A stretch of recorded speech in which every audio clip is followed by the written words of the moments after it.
সাঈদ ইবনে আমর রাদিয়াল্লাহু আনহুর ব্যাপারে ওই শহরের মানুষ 4টা অভিযোগ দিয়েছেন উমর রাদিয়াল্লাহু আনহুর কাছে। 4টা অভিযোগ। প্রথম অভিযোগ, এই ব্যক্তি সকালে দেরি করে আসে। অভিযোগ নাম্বার 2, রাতের বেলা তাকে পাওয়া যায় না। যেহেতু ব্যক্তিটা গভর্নর, সময় অসময়ে তাকে প্রয়োজন হয়, কিন্তু রাতে তাকে পাওয়া যায় না। অভিযোগ 3, মাসে একদিন সে ঘর থেকে বের হয় না। অভিযোগ নাম্বার 4, এই ব্যক্তি হঠাৎ হঠাৎ অজ্ঞান হয়ে যায়। উমর রাদিয়াল্লাহু আনহু তার কাছে জানতে চাইলেন যে কি ব্যাপার, চিঠলিকে জানতে চাইলেন, ব্যাখ্যা চাইলেন।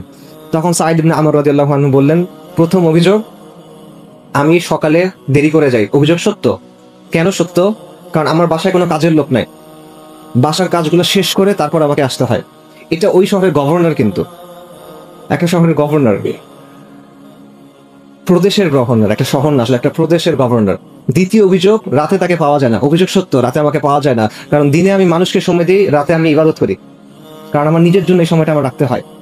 তৃতীয় অভিযোগ, মাসে একদিন আমি বের হই না। কথা সত্য। অভিযোগ সত্য, কারণ আমার পোশাক একটা, ওই দিন আমি পোশাকটা ধুই এবং শোকাই, এই জন্য আমি বের হইতে পারি না। আর চতুর্থ অভিযোগ, আমি মাঝে মাঝে অজ্ঞান হয়ে যাই। অভিযোগ সত্য। কেন অভিযোগ? এটা কেন হয়? কারণ নবী সাল্লাল্লাহু আলাইহি সাল্লামের একজন সাহাবী ছিলেন, খুবাইব ইবনে আদি রাদিয়াল্লাহু আনহু। মক্কার কুরাইশ ওনাকে বন্দী করে নির্যাতন করে হত্যা করছিল, এবং তখন খুবাইব রাদিয়াল্লাহু আনহু একটা অভিশাপ দিয়েছিলেন উপস্থিত সবাইকে। তো ওই সময় সাঈদ রাদিয়াল্লাহু আনহু তখন ইসলাম গ্রহণ করেন নাই, তিনি ওখানে উপস্থিত ছিলেন। তো এই ঘটনা ওনার যখনই মনে হয় উনি অজ্ঞান হয়ে যান। তো এই হলো তার অবস্থা। আরেকজন সাহাবীর কথা শুনে, সালমান আল ফারিসি রাদিয়াল্লাহু আনহু, বিখ্যাত সাহাবী। সালমান আল ফারিসি ছিলেন ইরাকের মাদিয়ান এই প্রদেশের গভর্নর।